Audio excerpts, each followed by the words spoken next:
Now, how long will the world's most powerful leaders last? Bloomberg News has picked 16 countries and analysed how long the men and women at the top can hold off election defeats, palace coups or shifting attitudes that could end political careers.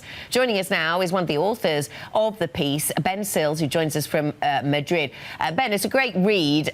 Tell us about the project, why you set about trying to work out not just who are the most powerful leaders in the world, because that might be slightly more obvious, but the longevity that some of these leaders can look ahead to.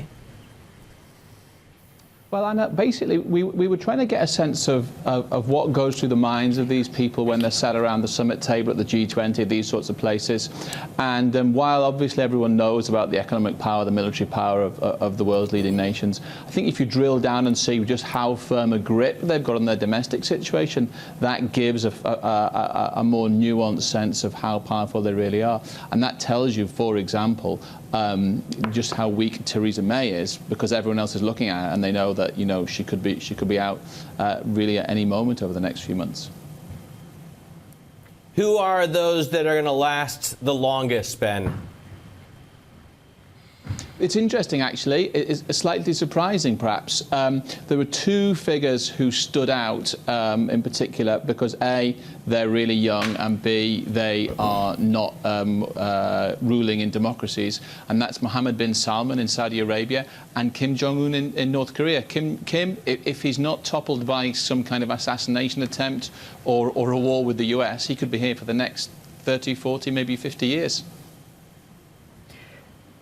Although not exactly terribly powerful. What about the biggest winners? You talk about military might, and the U.S. is clearly on top. There's a great story on BGov about the fact that we don't really have any presence in the Arctic, and that Russia and China are really amassing a powerful presence there. How do you put Russia and China in the pecking order? They're in, two authoritarian states where the leaders have got a really firm grip. We saw in the last month, Xi Jinping removed the constraints on the Chinese presidency. So they're probably the two most durable leaders amongst the major nations. They could both be there for the next decade or so, which really gives them an added authority when it comes to brokering deals or trying to leverage their weight on the world stage.